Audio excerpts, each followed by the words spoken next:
Bismillahirrahmanirrahim. Assalamualaikum warahmatullahi wabarakatuh. Ramai bertanya tentang perkara khusyuk. Perkara yang sering dibincangkan di masjid, di mushola, dalam ceramah dan tazkirah, yang menekankan bahwa khusyuk adalah perkara penting dalam sholat.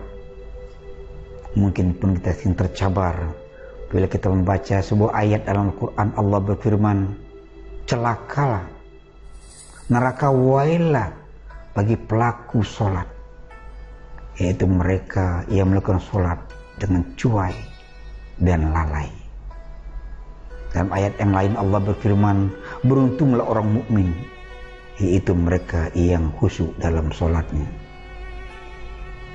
Khusyuk pengertian amnya adalah adanya keselarian antara ucapan, amalan, pikiran, dan hati.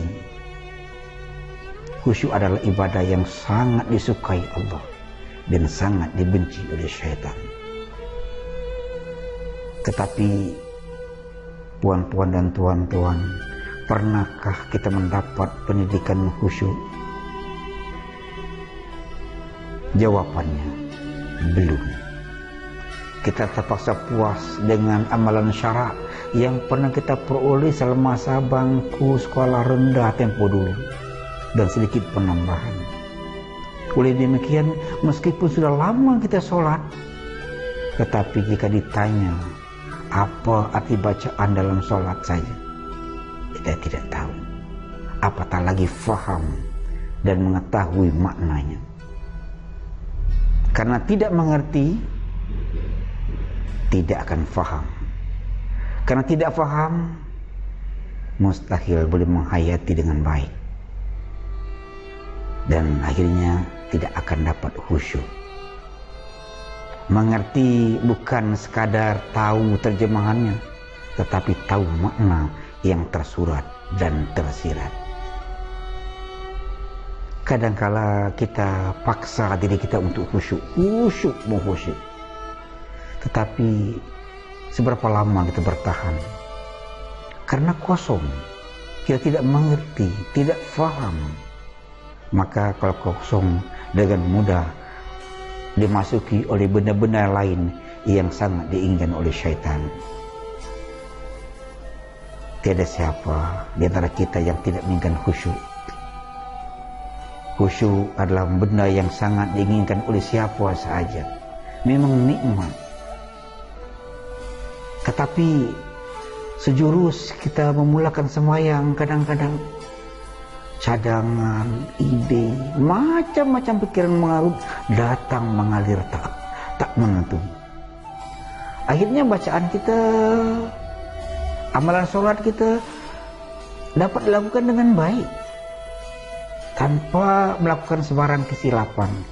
Tetapi katakan tadi, tanpa disertai pikiran dan hati. Kemana hati kita? Kemana pikiran kita? Melayang kemana-mana.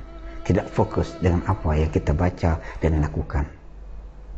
Dapat puan-puan dan tuan-tuan bayangkan, dalam amalan sehari-hari kita punya teman saja, teman yang teman biasa, tapi semacam berdialog dengan kita. Dia menggunakan baca SMS, memikirkan benda lain atau memperhatikan benda lain, maka dapat dipastikan kawan inilah kawan yang tidak baik, dan kita kecewa dengan apa yang dia lakukan terhadap kita. Perhatikan video berikut ini. Ada dua orang berdialog. Satu orang minta bantuan kepada dia, tetapi semasa diminta bantuan dilakukan secara cuai. Dia buka, dia punya tablet, dia pikiran kemana-mana, tidak melihat kepada orang yang diminta. Betapa tidak sopannya dilakukan. Puan-puan dan tuan-tuan, bagaimana dengan sholat kita? Bagaimana dengan sholat kita? Sholat, ibadah yang akan ditanya, disoal oleh Allah yang pertama kali. Kita sering membaca, berdoa dalam sholat, tapi hati kita melayang. Bayangkan kalau Allah mencatat, merekod semua perbuatan kita. Astagfirullah. Mari kita renungkan. Sekali lagi, kita yang hadir, yang mendengar tazkirah ini adalah hamba Allah yang menanti kematian. Lepas kematian tiada benda yang kita bawa kecuali solat yang berkualiti. Tapi bila kita bagi solat kita, sampai bila? Puan-puan dan tuan-tuan, khusyuk bukan sekedar kemauan. Khusyuk tak mungkin dicapai sekedar membaca atau usaha sendiri. Khusyuk perlu tahu kaidah, cara, tariqah atau tarikat untuk mencapai disebut hakikat atau khusyuk. Aku sedar, aku mengakui betapa besar kekuasaanmu. Tarekat ini bermula dari kesempurnaan syarak. Kita melakukan semua amalan syarak dengan baik, merangkumi bacaan betul, tahu erti, faham. Ini syarat utama. Sejurus kondisi ini kita capai.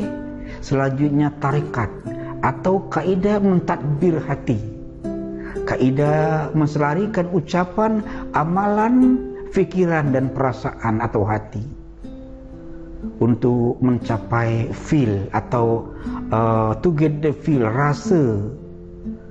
Penggunaan multimedia sangat diperlukan. Dengan multimedia kita boleh melihat, mendengar, merasa dan melakukan secara sekaligus. Dengan cara ini, dalam masa yang pantas, kita dapat merasakan, mengalami apa yang semestinya dirasakan semasa melakukan amalan solat atau bacaan dalam solat. Dengan cara ini, khusyuk, puncak kenikmatan, insya Allah dapat dicapai dengan jayanya. Khusyuk bermula sejak kita mengambil wudhu lagi. Sejurus kita berazam untuk bersolat, tiada lain di minda kita kecuali gambaran minda kita suatu perjumpaan yang agung, perjumpaan antara hamba yang hina dengan zat yang maha segalanya.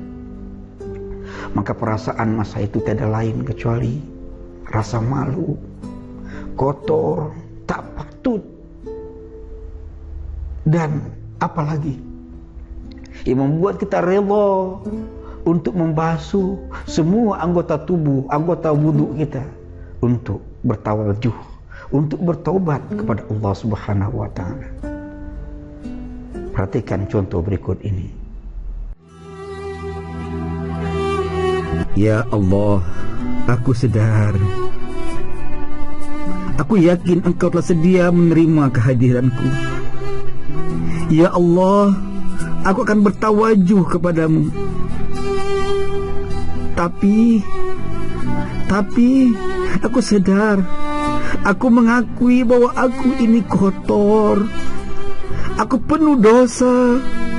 Aku tidak pantas menghadapmu. Sekian, wassalamualaikum warahmatullahi wabarakatuh.